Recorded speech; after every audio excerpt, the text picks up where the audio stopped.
My name is John Krivit. I don't know whether you can see me, but I wear a bunch of different hats. I'm a senior affiliated faculty at Emerson College in Boston, Massachusetts. I live in Massachusetts. I run a Facebook group called Hey Audio Student, which I'm happy if you're paying attention to. We post all kinds of things that are going on in the audio industry. I'm also a past president of the International AES, the Audio Engineering Society, and I had the good fortune of being asked, and I did. I was the chair of the AES conference on audio archiving, preservation, and restoration in 2018 at the National Audiovisual Conservation Center, which is this amazing facility in Culpeper, Virginia, part of the Library of Congress, the United States Library of Congress. We're really grateful for folks joining us tonight. And we want to talk a bit, not for too long, to Kelly Pribble. Kelly is the Director of Media Recovery Technology at Iron Mountain Entertainment Services. And Kelly has a pretty interesting background that's not really in audio archiving, preservation, and restoration at all. It's really in music, which probably a lot of people here share a similar background. But Kelly is known for really lots of innovative technology that he's invented, and he brings that to Iron Mountain. I think also as an educator, I'm very interested in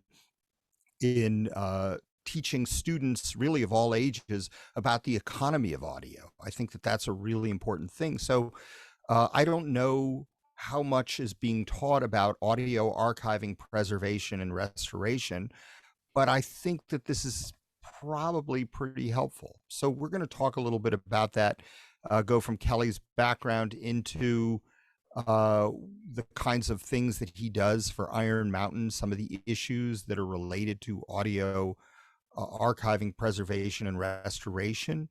And if you have any questions, I'm going to ask you to type them into the chat, and I will ask them at the appropriate time. And we've got a special announcement of a great opportunity that will be available to some folks at the end of our presentation. So, Kelly, you are the Director of Media Recovery Technology at Iron Mountain Entertainment Services, and you started as like a lot of people as an audio student. I did. I started at Belmont College, which was before it was Belmont University. Started many years ago. I started when I was 18. I enrolled in Belmont, and beginning of my first semester, met some mentors, some engineers that were actually engineers in town. And that was the great thing about Belmont at the time. Actually, the teachers were actually working engineers or producers in Nashville at the time. So I started with an internship immediately. My first semester, a place called Bullet Studios, which had an SSL console at the time. And basically interned for quite a while, went from a couple different mentors who introduced me to one mentor of mine that used to travel throughout Nashville to different studios. And after a couple years of basically traveling with him, I was able to, with a group of investors, and he was one of them, opened up or reopened Quad Studios in Nashville. Quad Studios was originally Quadraphonic Sound Studios that was from 1971 to 1980. They sold it in 1980. The people they sold it to really couldn't get it running as well or as professional or as big as it was with the previous owners. And so it lay dormant for a few years. The group of investors I worked with gave me a great opportunity. I pretty much went from an intern to studio manager, and I reopened Quad in 1988. And the picture on your right is the Neve console that I bought back then for $23,000 and put it in. That console is still at Quad Studios, or what was formerly Quad Studios, in the A room. And that console is probably worth 10 times as much as what I paid for it. I still wish I had it. Rupert Neve actually came and visited me one day and actually signed the console, which was a big day in my life.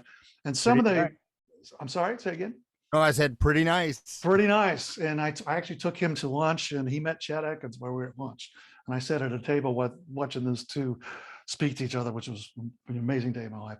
These are some of the records that were done in Quadraphonics before I took over. And Neil Young's Harvest record was a huge, huge record globally. Of course, Joan Baez was a big artist. Dobie Gray's Diff Ray. And I think Jimmy Buffett's Margaritaville was recorded.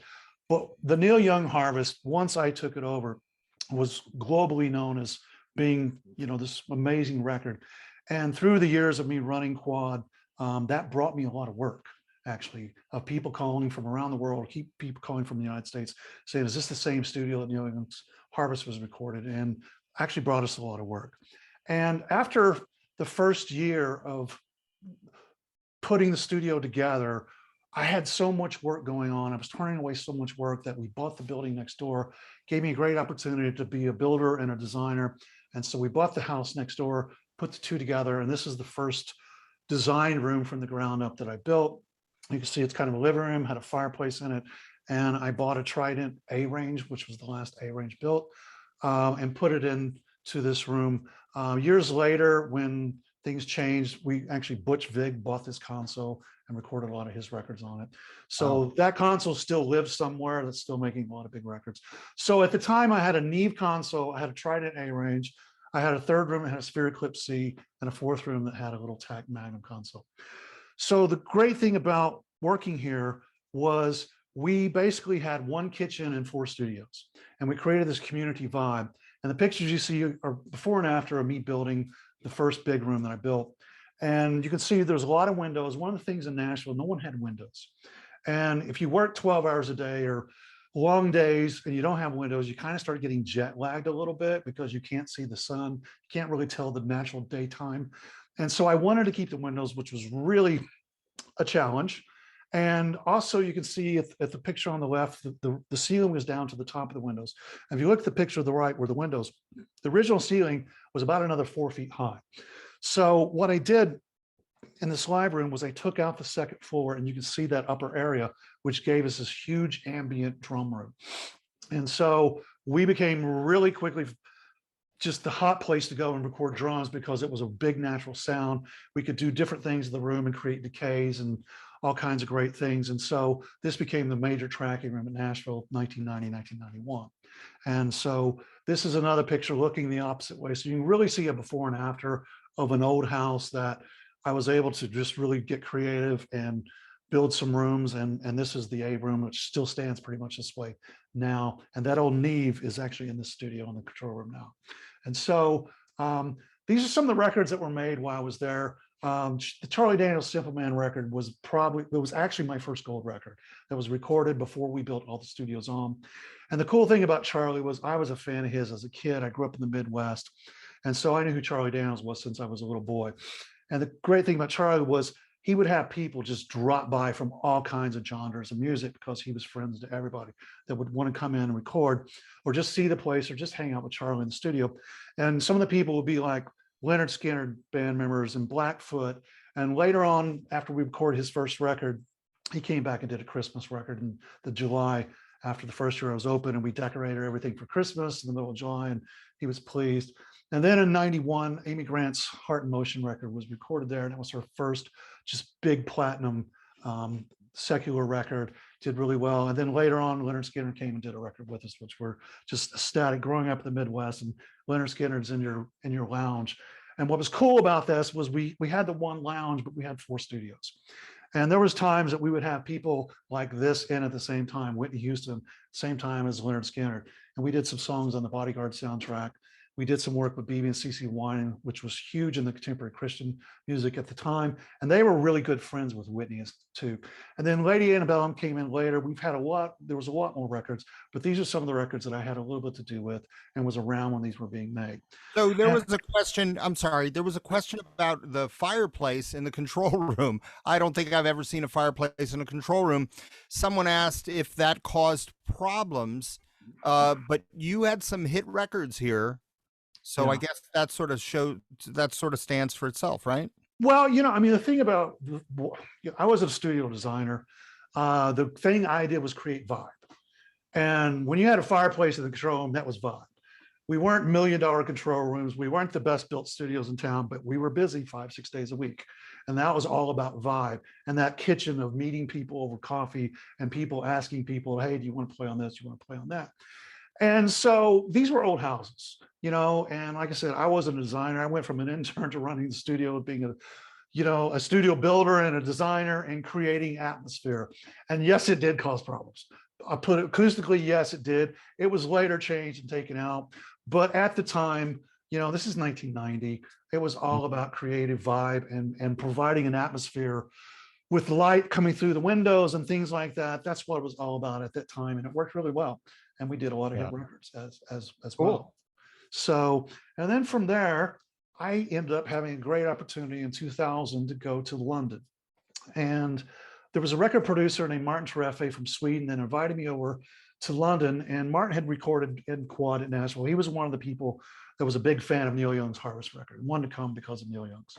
And so Martin moved to London. And in 2000, he asked me to come over and said, hey, why don't you come over? Let's try to build a quad, or this, you know, the backing of quad with community in London. And this building you see in front of you, this brick building, was built for me and Martin on a handshake by the owners of the property. We had a studio down the street, and basically we were growing. We wanted to grow, and they said, we'll build the building for you, the exterior, and then you can come in and do whatever you want on the inside, and literally did it for us on a handshake. So that was the beginning of 2002, 2004. We built this building, and these are some of the records we did just off the bat coming out of 2004. And working with AHA, big Norwegian band. I was a big fan of them in the 80s. And Jackie Velasquez at the time was praised the queen of contemporary Christian music. It came to London, liked the sound of our records, came over, recorded.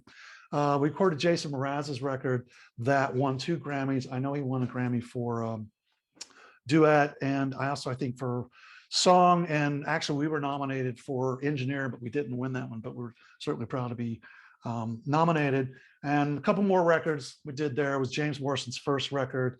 And what was great about James is when we met him, he was a very just poor songwriter that we did his first record. And within a year of his first record being recorded, he was doing sold out shows at Royal Albert Hall. And so great to meet him, great to be a part of that monumental record. The band Train came over and worked with us, and we did Hey Soul Sister, that record, which was huge around the world. Wow. And Yusuf Islam, if you don't know Yusuf, he's formerly Cat Stevens.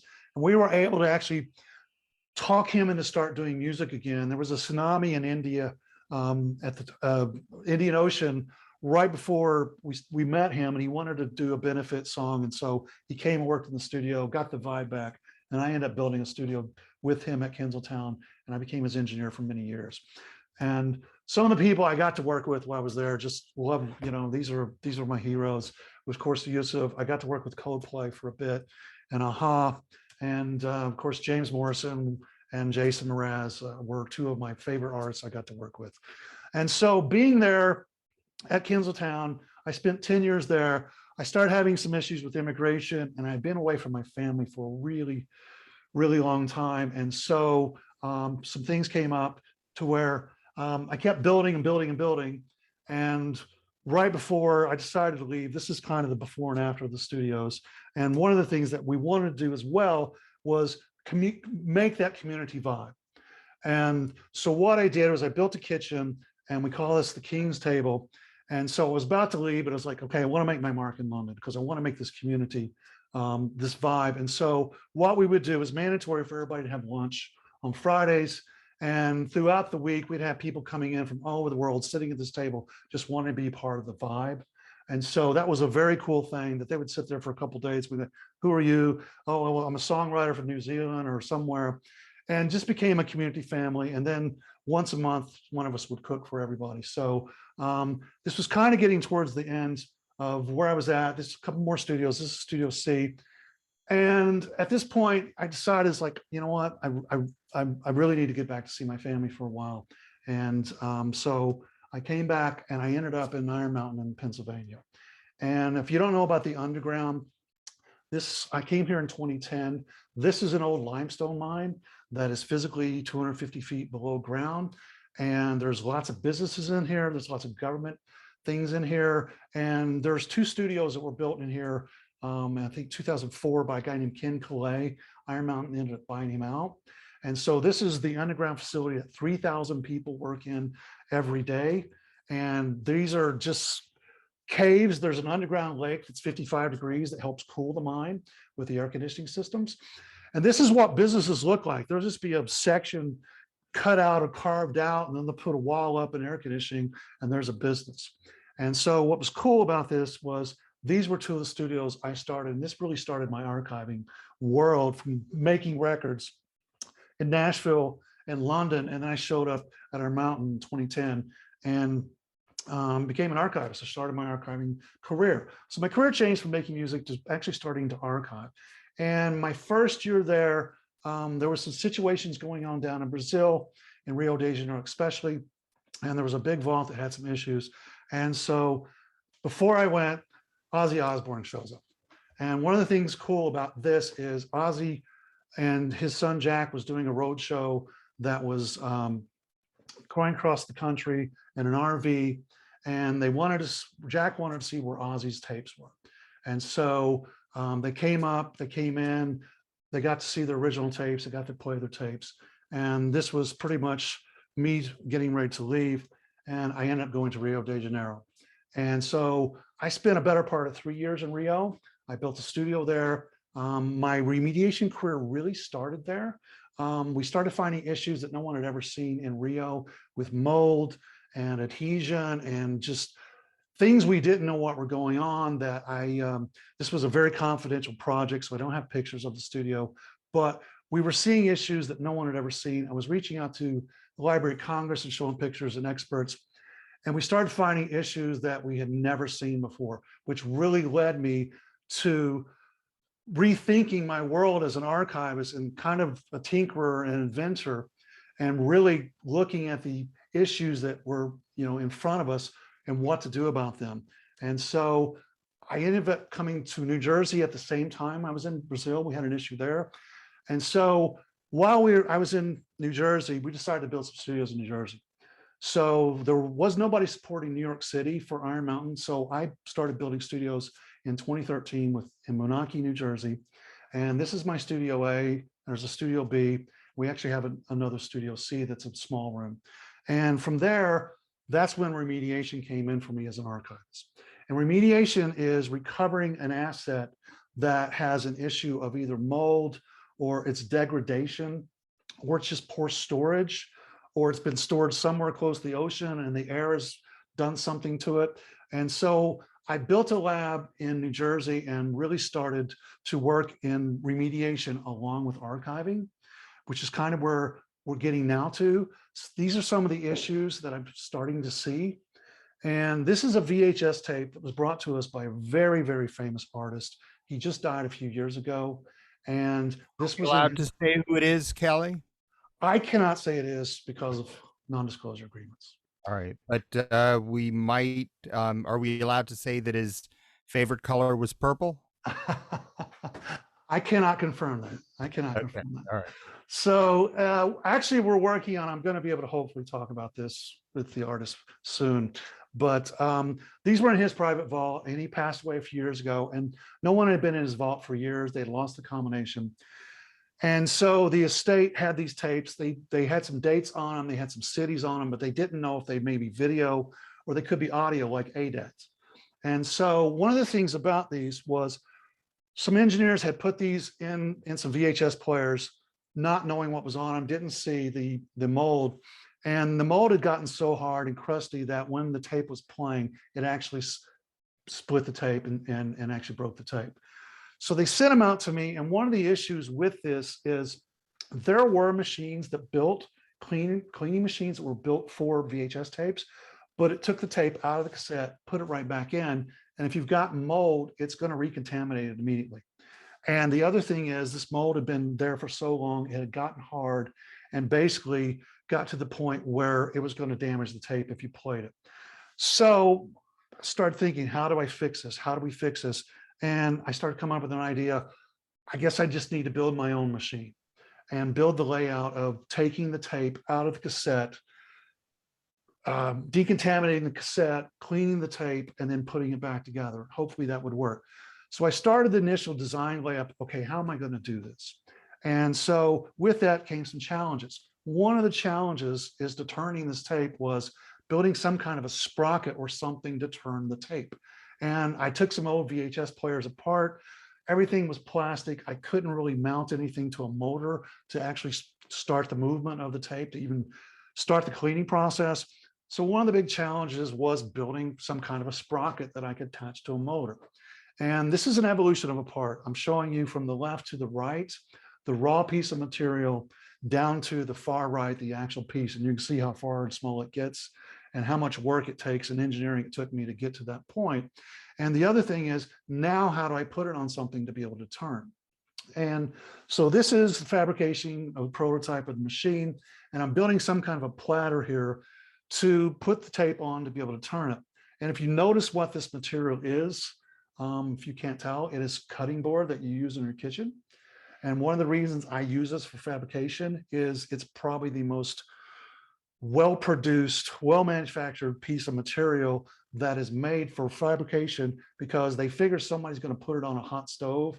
And what's good about this is if it melts, it doesn't emit fumes, which is great. So that means you can cut it, I can mill it, I can thread it, I can do pretty much anything I want to do with this material that I could metal. And so for fabricating or prototyping, it's great. And the best thing about this is if I screw up a part at 8 p.m. on a Saturday night, I can run to Walmart and get more material. And so I love this material because of that reason. You know, it saved me so many times of screwing something up and I need to work on a weekend and I need to get this done. So I love this material because it does everything property wise that I can use metal wise. So here's kind of the finished prototype, which concept to completion. But I was using a little hand cleaner that I've been using for years, and it's labor intensive. You have to stand there and hold it. And as the tape goes by, if I daydream, I twist it and turn it, and you can actually damage a tape if you're not paying attention. So that became a challenge in its own, because I had the motors, I've got the platters, the tape is moving the way I want it to move, and I could change the speed. And so my next idea was, okay, how do I automate this? So innovating the innovation. So I've been going to some mechanical engineering school. I built a shop in my garage. And so this was the beginning of really automating my cleaning devices. I had designed this years ago, but I really just didn't have the skills to build it until the last few years after going to classes. And so you can see from the top left to right, basically the process of putting a motorized cleaning station together. That white roll is called Palon, and it's used for cleaning tape and film and various things like that. It's really strong. It's the smallest man-made fiber. And it's also used to wax women's legs in spas, because I can buy it by the roll. And so the bottom picture is me kind of putting these cleaning stations, kind of figuring out where they should be and the bearings and things like that. And this is pretty much the finished prototype of that machine to clean these tapes. Now, this artist, the estate, sent me 77 of these tapes, and they were all pretty bad. And I'm going to show you basically a short little video of the actual process. If I can get my mouse.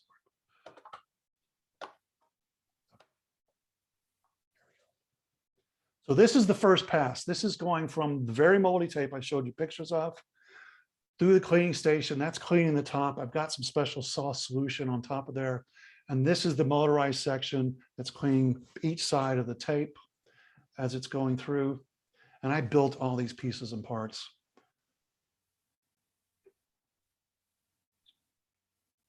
And this is just the first pass of cleaning that tape. And so what would happen if you tried to play this tape before trying to clean it with the mold?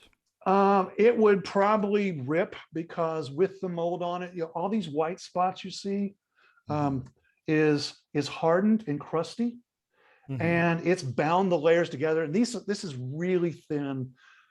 And so this is, you know, if these are videotapes of concerts that are probably worth, you know, each one that doesn't exist anyplace else is probably worth about $1 million a piece.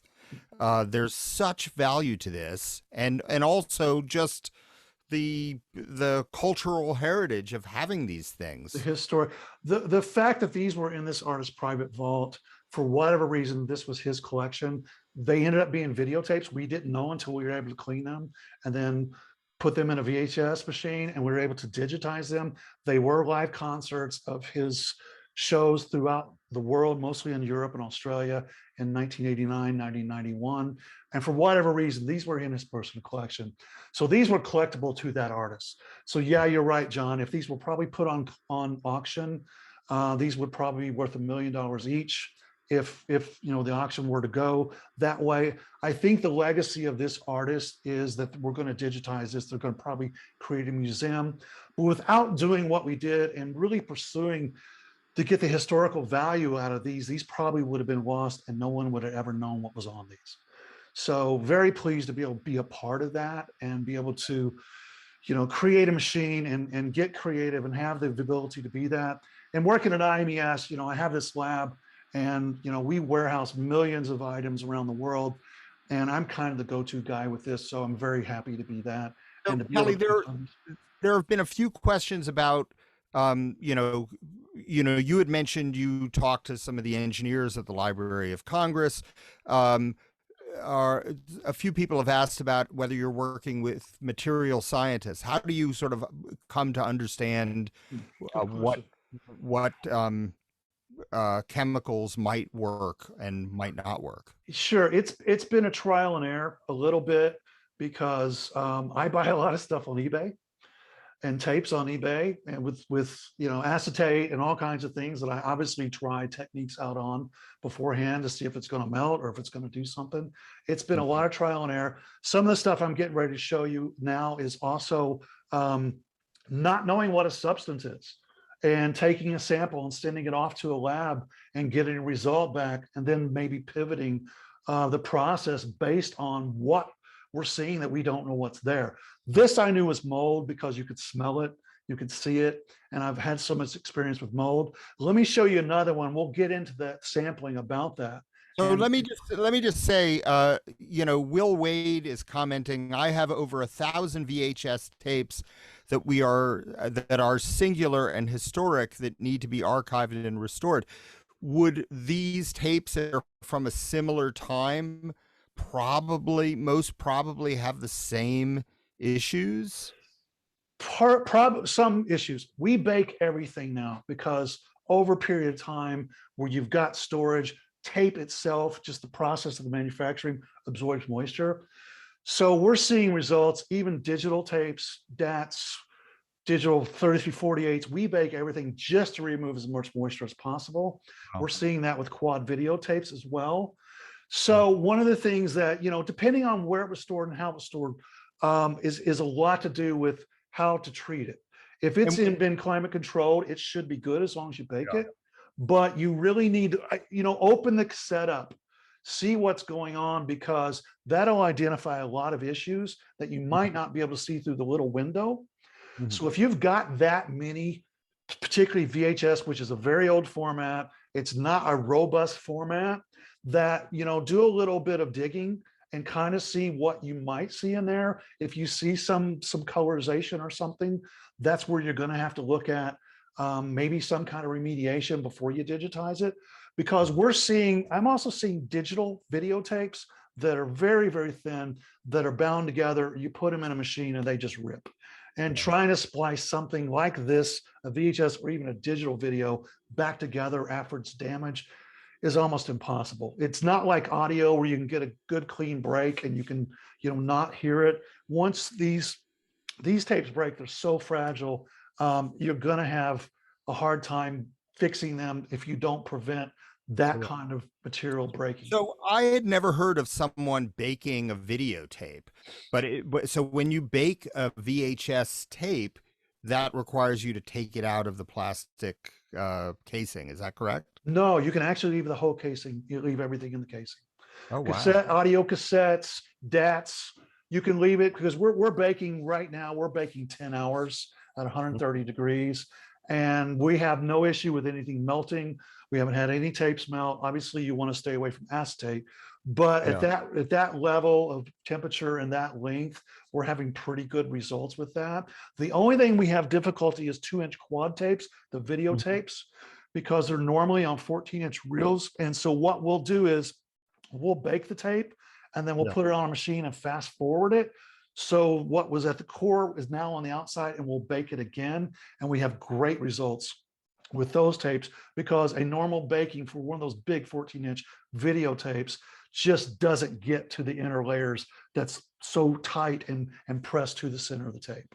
Could you talk very briefly about baking? I know that there are some people who have great experience with baking tapes, but just give us a sense of how it's done. Uh, what kind of equipment you'll use and for how long and whatnot. Sure. Basically, baking started. The reason for baking started back in the 80s when they were making CDs.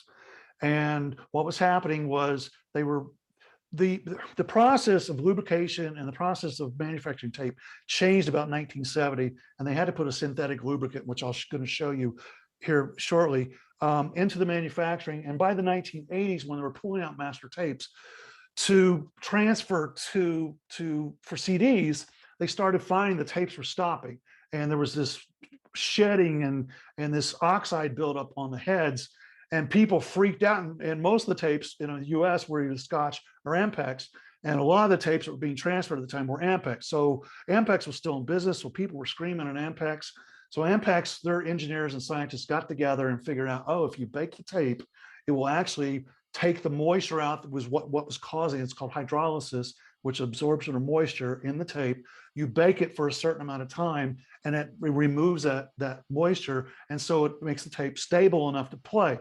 Now, a tape, depending on where it's stored, may need to be baked again down the road sometime. So we usually, after 30 days, we'll bake a tape. So Ampex started this. Ampex actually had a patent on baking tapes back in this day. And so fast forward, now we're 30, 40 years ahead. We pretty much bake everything. And so I have an oven that's a scientific oven that stays steady. You can actually bake a tape in a little dehydrator.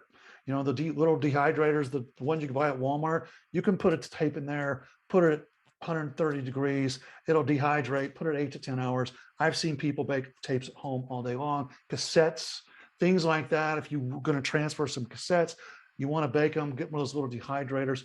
It's basically removing the moisture out of the tape. And it takes a period of time at a certain temperature. You don't want to go too hot, but it's basically dehydrating the tape and taking the moisture out. And so fast forward, anything from the 70s and 80s, we pretty much mandatory bake, digital, analog, whatever, because it helps stabilize and get that moisture out. Moisture is just going to be there no matter what your climate control is. There's going to be a little bit of moisture because nobody has 0% humidity. And even in our vaults, we're like 65%. It's different requirements for different clients, but there's still humidity in vaults. And so, and particularly when you get in the southern Miami, the Bahamas, you get down closer to the equator, there's more humidity. So you may have to bake longer. But yeah, that's a pretty normal fix for the beginning of archiving something that's got some age to it. Yeah. Well, that's fascinating. And people talk about dehydrators. They talk about convection ovens. Why is a convection oven better than a regular oven? Well, it's moving the air around. It's actually, there's a fan convection oven. We always use convection ovens. So if you do get an oven, get a convection, because same thing with dehydrator. Those little dehydrators are moving the air. And so the air is being displaced around the whole environment. So you have a better chance to get the whole environment at the same temperature with airflow, compared to if the element of heat is just below, it's going to really heat just what's above it more than it will the whole room or the whole environment of an oven. So the convection oven is really, really what you want to use. And like I said, the dehydrators do exactly that. And can you over bake a tape? You know what? I've seen tapes bake for days and days and days. There's certain people say bake tapes for 7 days. I have baked things. What you don't want to do is go too high of temperature, because you will melt it. You will start melting the plastic. You'll start melting the tape. I top out about 130 degrees Fahrenheit. And we do now, since we're getting older stuff, we used to bake 8 hours. I'm doing 8 or 10 hours, sometimes 12. Sometimes we'll bake a tape and it's shedding. We may have to bake it again. And so it depends on, there's so many formulations of tape out there. They're all reactive differently. And, I'm going to show you some issues with tape degradation that is because of the manufacturing process. And over a period of 40 or 50 years, that tape is changing. And so we may need to bake differently based on a tape formulation or how old it is. Well, you've got a bunch of other issues and problems that you see that you wanted to talk about. So we don't want to keep everybody here all night. So let's. Here's some worst of the worst. This came to me. This is one of the biggest bands in the world. This is one of their one of the players' solo records. This set for about 50 years like this, and this is a buildup of mold. And it came to me, and the white rings, we didn't know what that was. It wouldn't clean off. We couldn't get it off, and that's where we realized there's a degradation here of the box. And once we sampled the box, we did a little bit of sample this, went to a lab, came back as a metallic dye. And so what was happening is the inside of the box is starting to degrade, and the pixels of the dye is actually adhering to the magnetic field of the tape. And so once we figured out what this was, we were able to clean it. And this is the after. We're able to preserve it and digitize it. Wow. And basically, it was just like new. That's just one of the issues. That's just storage issues. So those are two examples of just bad storage. And so here's one that we call Adhesion Syndrome. This is something I started seeing in Brazil, in Rio, about 2011. And what this is this is when the tape is bound. And we didn't see this in the US. We only thought this was only South America because we had a lot of tapes with this issue in South America. And I maybe see one or two a year until this collection came to me, which was 63 2-inch tapes of Bob Dylan's Empire Burlesque album and Knocked Out Loaded. And all of the master tapes were stuck together or bound. And this is pictures of what that is. And this is over a period of time. This is a degradation. We think, this is hard to know exactly what's happening, but we think the actual glue that binds everything together is over a period of time being pressed to the outside edges, and there's a buildup. And the top right picture is what we call an identification viewer. Those little lines are actually the magnetic tracks on the tape. And if you look at the top pictures on the edge and the bottom, the one to the right, the bottom, and then the picture in the middle, the center at the bottom, it's damaging both edges. So you can imagine how many tracks would be damaged on that particular tape. And all these Bob Dylan tapes had this. The thing is I can't fix this if it's already been done. But if we think it's going to be there and we see some signs of it, I've created a process to do and fix that, and created a machine. And I actually have a patent on this. One of the things that we were able to do on some of these tapes was I had an artist that had several of the tapes that were live shows, and the top edges were kick and snare drum. The bottom edges were live audience. So once we digitized it, the kick and snare on several songs was bad. And what I was able to do, once we got into Pro Tools, I was able to cut and paste a good kick and snare where the original was and be able to edit and fix the audio within Pro Tools and actually fix it. Everything else was fine. The audience, we didn't really care about as much. And so we would put it in there now again, but we were actually able to, in a DAW, fix this issue. And this is me going through the process, part of the process. The machine in the center is a rewind machine I built because the process is pretty volatile. And we were seeing that once we were processing the tape, it takes a few weeks, we were rewinding it through our tape machine, and the tape was just disintegrating as we were going through the rewind process. And so I built this machine to rewind it to hopefully get one play out of a tape that's falling apart. And the top right picture, I'm standing there, I'm visually inspecting. It's a really slow process. And anything you see, John, there looks familiar, any of those pictures? I see some hair dryers there. Those are called magnetic media dehydrators. Wow. And this is one of the things that I had to come up with some way to do this. This is drying the tape as it's moving along, and it's helping do adhere the tape like the baking does. And it takes about 3.5 hours to rewind one of these tapes, and it only goes through one roller, which is in the center of that machine. And a week ago tomorrow, I was granted a patent on this process. So I spent 6 years applying for a patent, and it was literally issued last week. So I'm very. So let me ask you, what's the tape speed as this is running?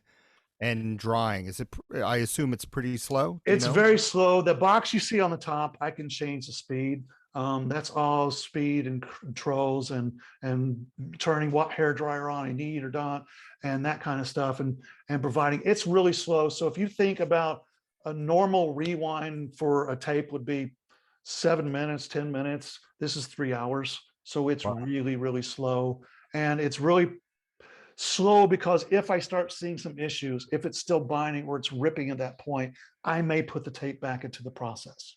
And Yeah. so it's a one by one tape. Some are worse than others, but I've probably done 600 tapes on this machine and got them successfully unbound through the Wow. process.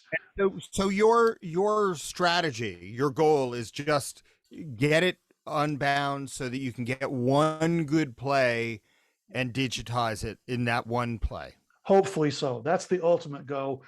Sometimes we get it completely unbound and we can play it multiple times.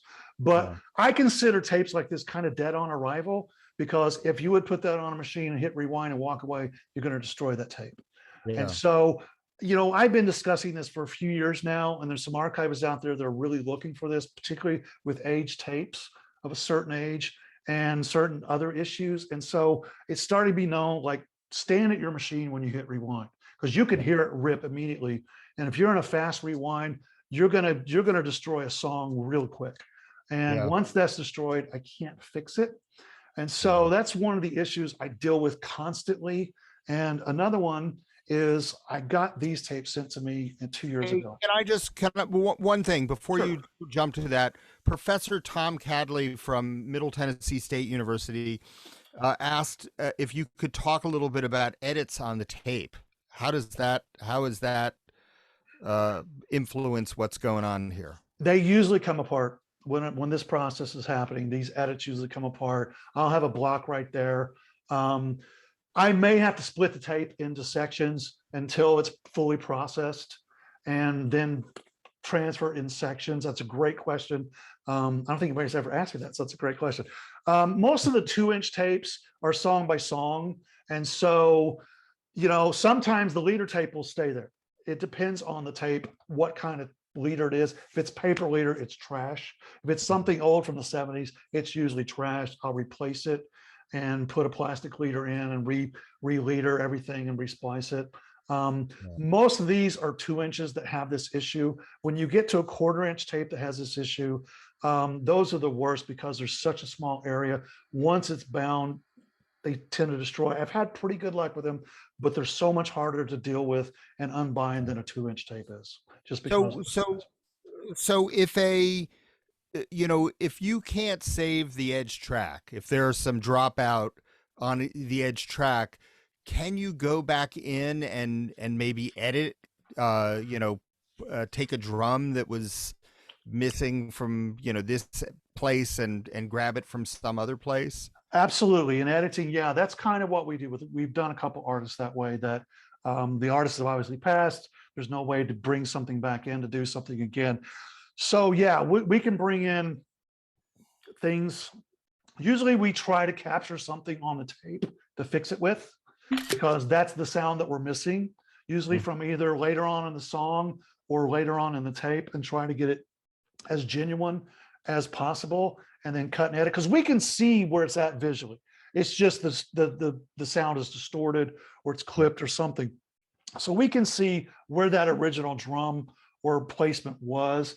And usually drums are so much easier. You start getting to instrumental parts like strings or bass or guitar or something, we can only capture and cut and paste sections that's Yeah. repeatable.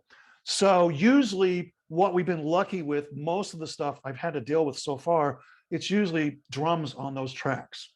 And so that's easiest to fix.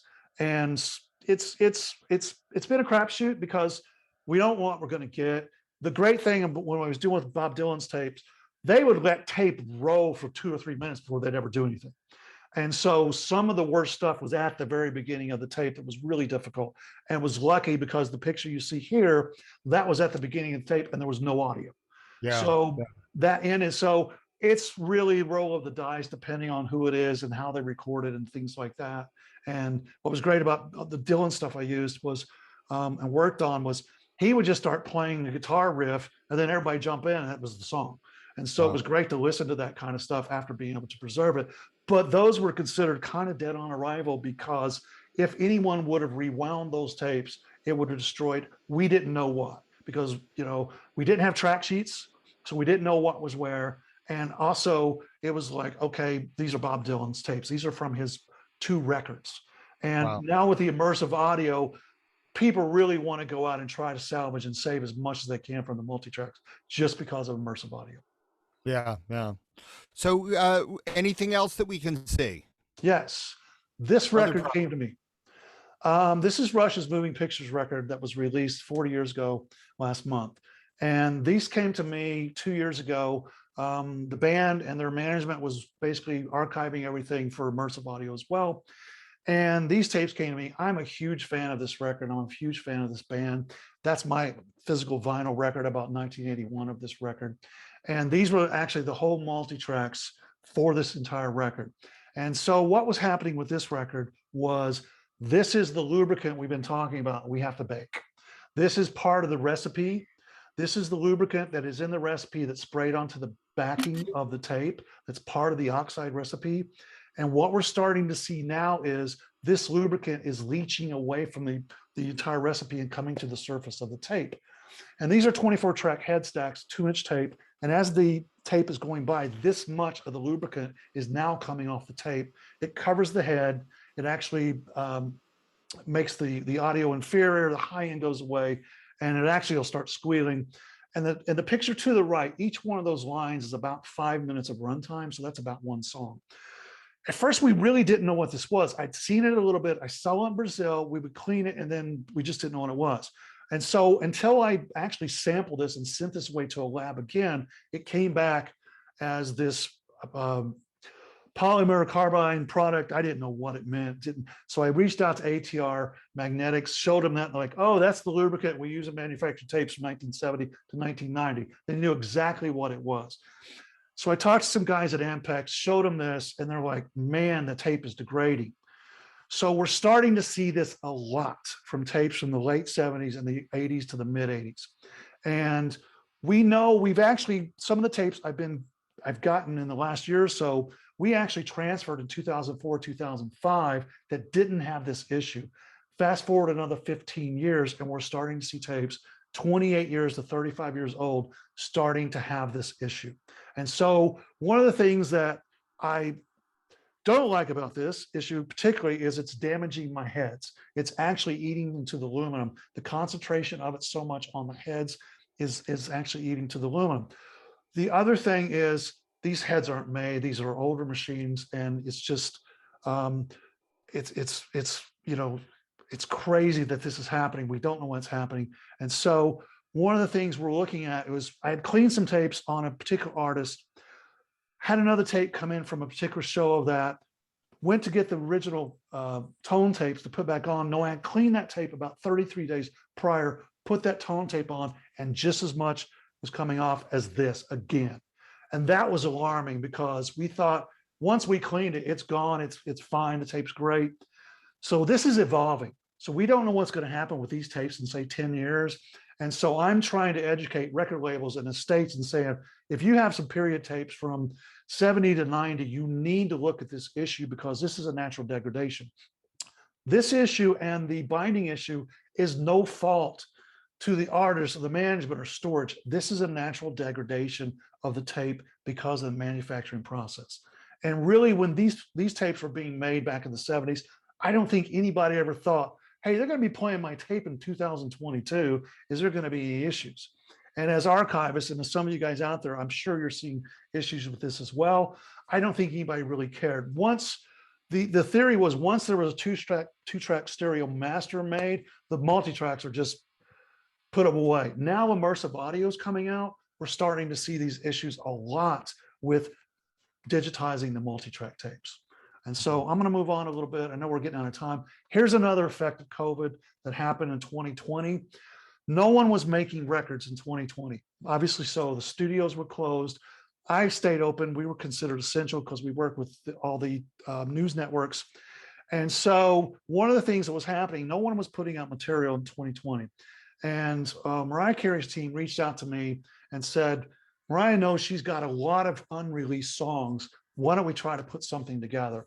And so they sent me about 120 to 150 multi-track 3348 masters. And one of the things we did in 2020 was looking at unreleased material because nobody was making songs, nobody was making records. And so I had a list of everything she had released. This was her 30th anniversary of her first record. And so I had a list of songs, and we were just combing through scans of tapes and basically found 15 songs that were unreleased and put this record together. And it was great because that was a new product. So that's really starting to happen with people that are just not wanting to go back into the environment of studios again. We're hopefully getting out of that. But for 2 years, this is what new product was for record labels. And so this is something that, you know, happens because of COVID and because of the pandemic, but this is part of archiving. This is something that one of the things, there was no studios open in New York City at the time. No one had a working Sony 3348 at the time, and I had one.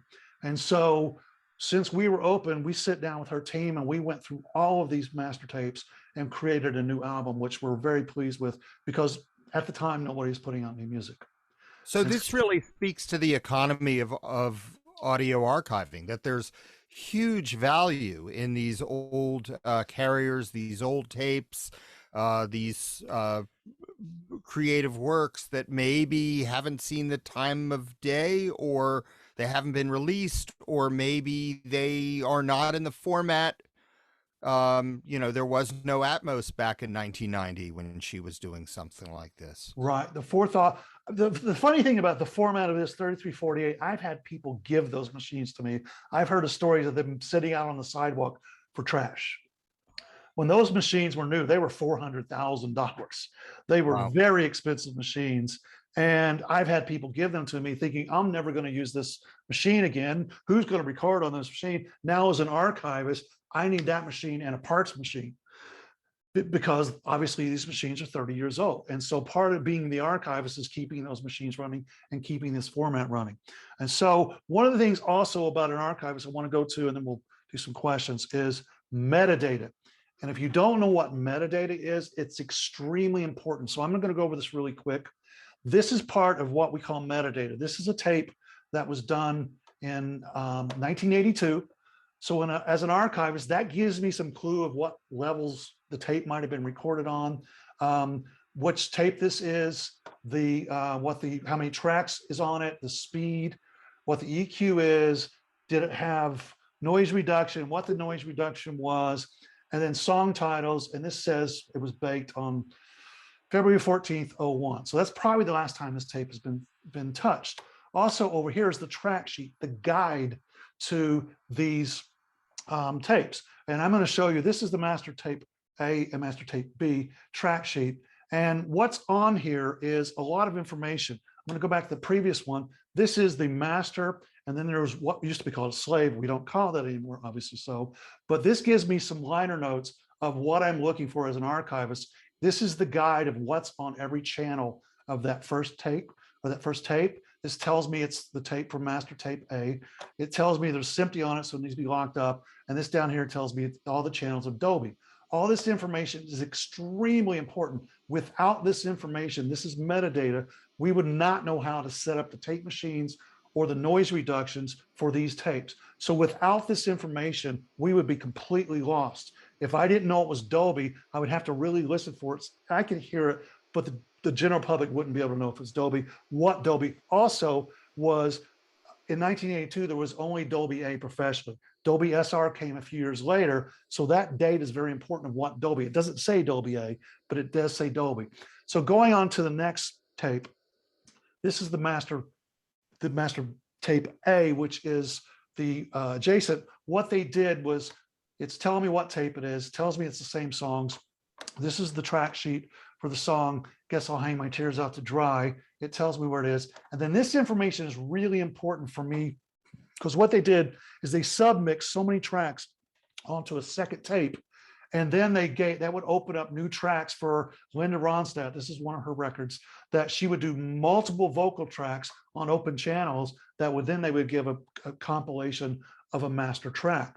And this information is very important because it says right here, non-Dolby. All this G and D, there's a little guide at the bottom that says G is for guide, which means it came from the first tape. D is for Dolby, so I know these are guide tracks from the Dolby with Dolby, and then ND is non-Dolby. This says non-Dolby here. So if I didn't have this track sheet and I recorded these all with Dolby, that track itself or that channel of audio of her vocal would be wrong. That could have been the master track. And then it tells me that there's SMPTE on here, which is the code. It also says ND, so I wouldn't have put Dolby in there. This is extremely important metadata from the original tape and masters. And as an archivist, without this information, we couldn't possibly archive this properly. While I'm doing this and have this, I'm creating my own metadata of today's session of when I transfer this and creating something new that's going to go as a file with the audio files, with a PDF of all the photographs of the original tape box, all the track sheets, and everything that would go along we're creating metadata. So if someone gets a folder of this in 20 years, they can look at this and say, I transferred this tape on 3/22/22. This is what levels I used. This is what I did. And we're creating new metadata on the digital files that are based on the transfers that I did. So I'm going to stop there for a second. A lot of information. So if you have questions, maybe some of them came through a little bit faster, you know, and I might have missed them, but I know that there were some questions about baking. There were some questions about the cost of dealing with, and maybe the economy of working on these collections. My assumption is that the cost would be great, but the payoff would be even greater. And that's why people do this. Yeah. One of the things that is coming full circle for me now is, I guess it really started at Culpeper when I was in front of an audience and showing these pictures of degradation and loss of lubricant and the mold issues and things like that. And I've been doing a lot of presentations at AES and wherever I can get up and talk about this, getting in front of people and estates. And it's starting to come full circle because what's happening now is we have these big companies that are buying all the assets of certain artists and certain collections and buying the publishing rights and all the masters. And what's happening now is I'm starting to get some of those people coming to me now and going, hey, I've seen a presentation about this loss of lubricant of tapes from the 80s. We just spent $30 million on a particular artist masters. We want to make sure they're going to play because we want to digitize them and put them in Dolby Atmos or immersive audio. And so it's getting well known that there are issues. And it's kind of came full circle for me because I've been kind of preaching about this and trying to educate people about this, that it's a bit of a race against time. We're seeing things that are going away and degrading to the point where we may not be able to recover them.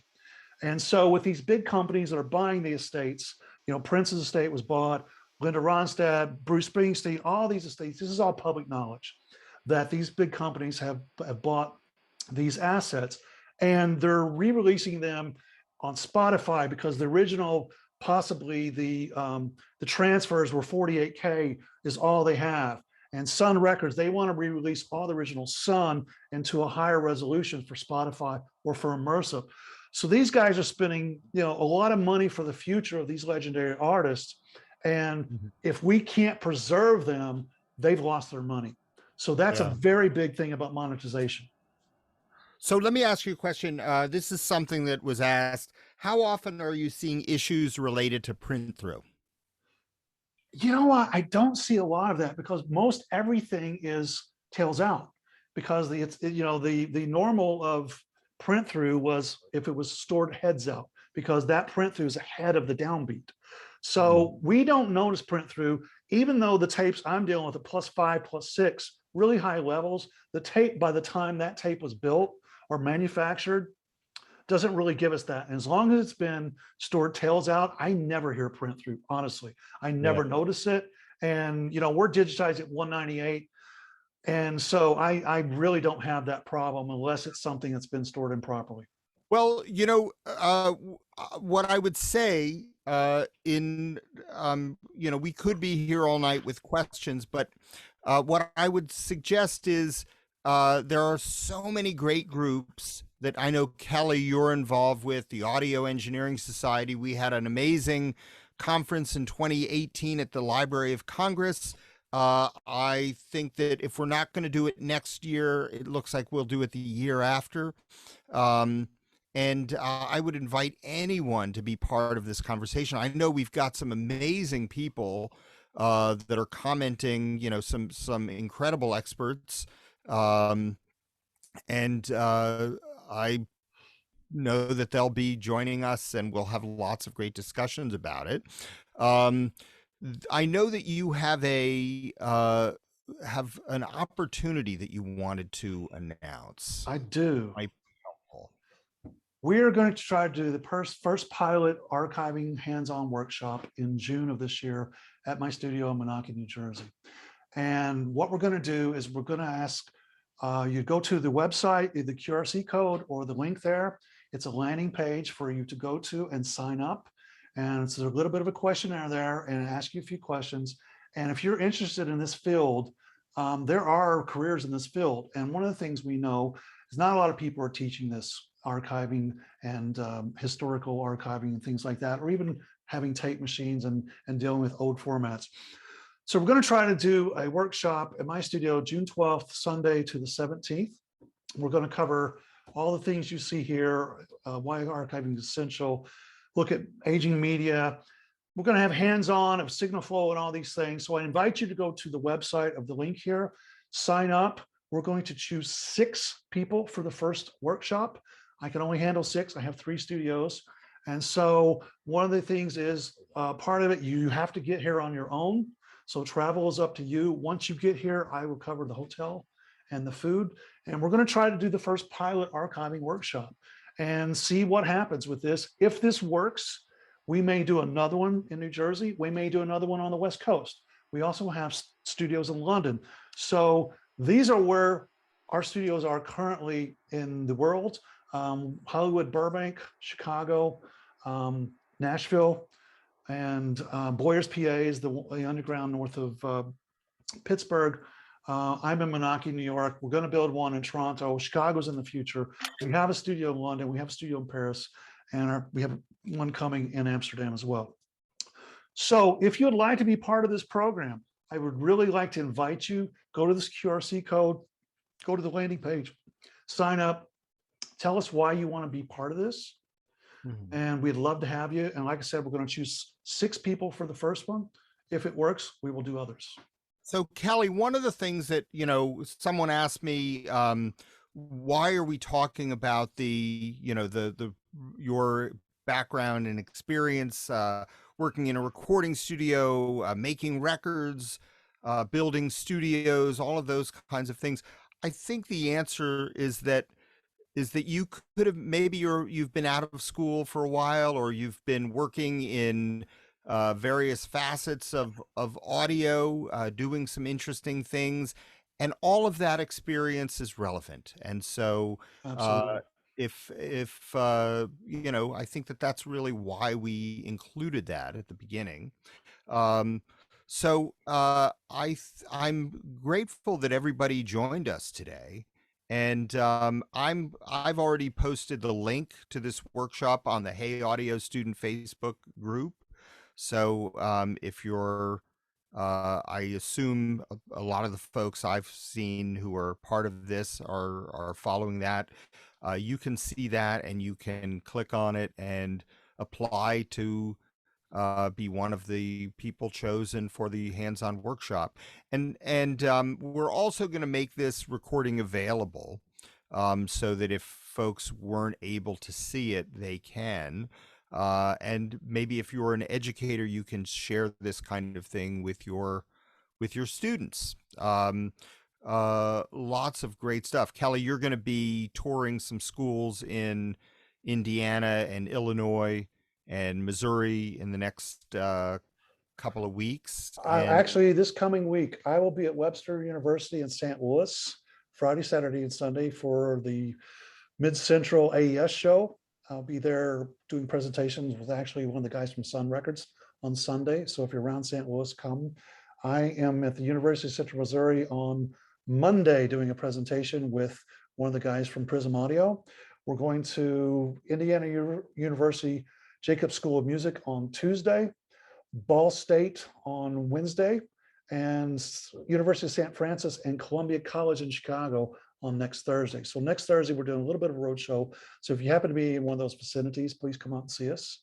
And if you like what we're doing, please go on the website and at least tell us that you're interested in this. We'd love to hear from you.